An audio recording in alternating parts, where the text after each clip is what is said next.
There are 2 signature lines on the paper that sold my house. The top one has my husband on it. The one under it is empty, and it is empty because nobody ever asked me to sign. My husband died in the spring of 2022. 9 days after we buried him, his daughter had the house listed.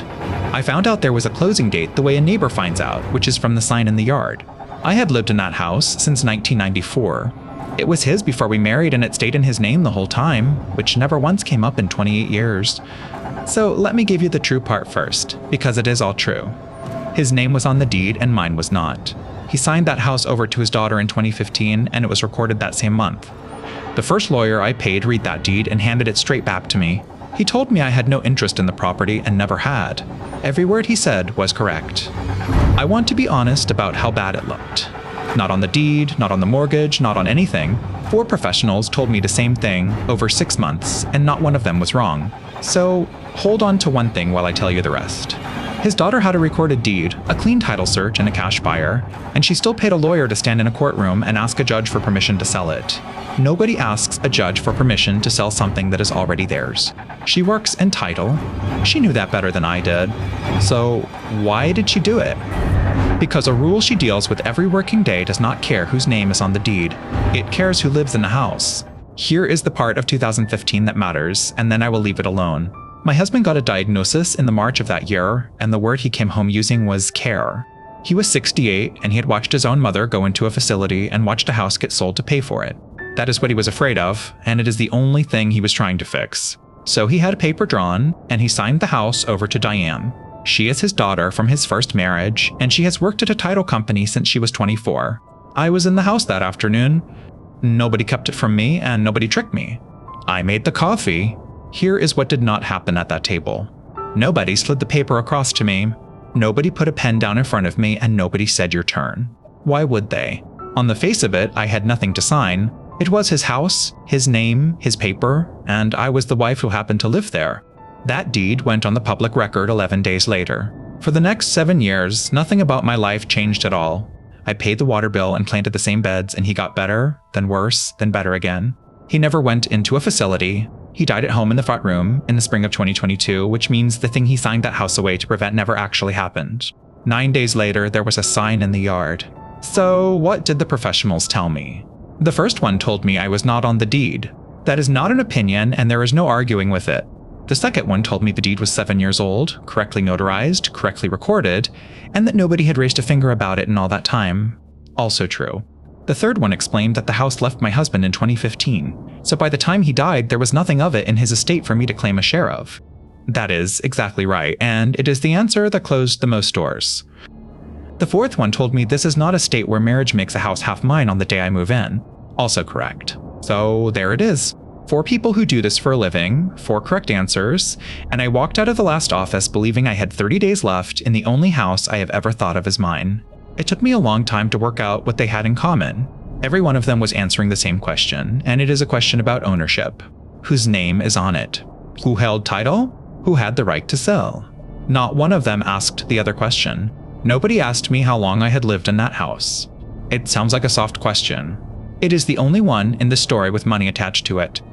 So let me give you the rule, and I am going to give it to you the way it was finally given to me, with no legal words in it at all. When the house is the family home, one signature cannot move it. Both of them have to sign, and it does not matter at all which one of them owns it. My husband owned that house outright. He could have sold his car without me and his tools without me and the boat without me. He could not move the roof I sleep under with one name. This is not a rule about who deserves what. It is much older and much blunter than that, and it exists because of exactly one situation. One spouse can be talked into something.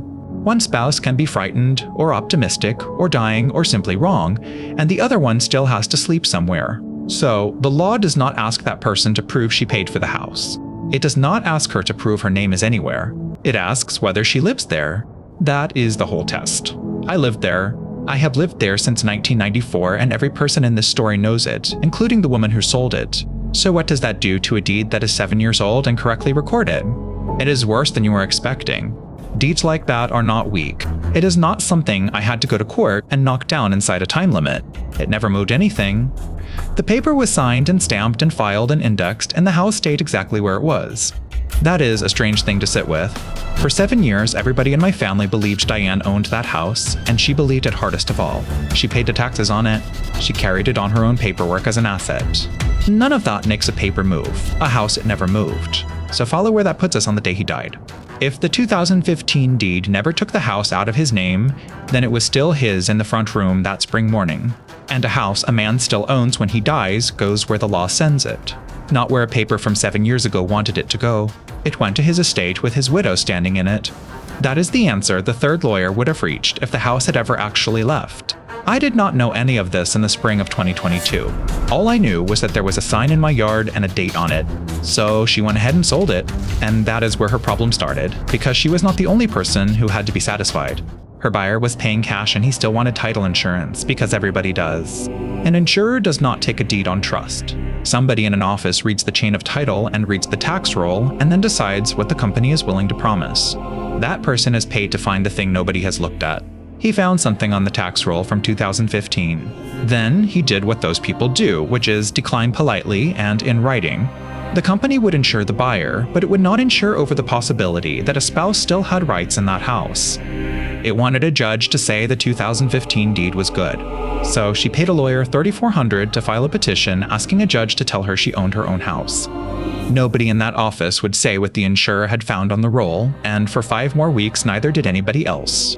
Every document she filed became a public court file. She built the file herself, and she paid to build it, and she put the 2015 tax record in it as her own exhibit. My lawyer read her exhibit before he read anything of mine.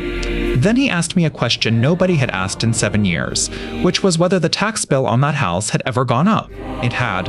For 1 year it went up, and then it came back down, and I remembered because I am the one who opened the envelopes. When a house changes hands, the tax relief on it drops off, and the bill jumps. 3 months after that deed was recorded, Diane went down to the assessor's counter to get the relief put back on. There is only one form that does that, and it does not ask who owns the house. It asks who lives in it. It has a box for the name of the person whose permanent home it is. It has a box for the year they moved in. It is signed at the bottom under penalty of perjury. She wrote my name in the first box. She wrote 1994 in the second one. Then she signed it, and she filed it, and it saved her $740 a year for 7 years. That form sat on the public roll the entire time. Anybody could have pulled it. For 7 years, nobody had a reason to. So think about what she had to prove to sell that house, and what she had already sworn to keep her tax bill down. She needed a judge to find that the 2015 deed moved the property. There was no version of that hearing she could win. To hold the deed up, she had to show the house was not the family home, and she had sworn in her own handwriting that it was. That form is what the insurer found on the tax roll. It is why she needed a judge. And it is the answer to the thing I asked you to hold on to at the start. Nobody made her do it. There was no lawsuit in 2015, and nobody was accusing her of anything. She went to a public counter with a form and a pen because the tax bill on a house she thought she owned had gone up, and she wanted it back down. I am still in the house. The buyer never closed, and the deed from 2015 never moved anything at all. 4 lawyers told me the truth about who owned my house, and all 4 of them were right. None of them were answering the question the rule actually asks, which is not who owns the house, but who lives in it.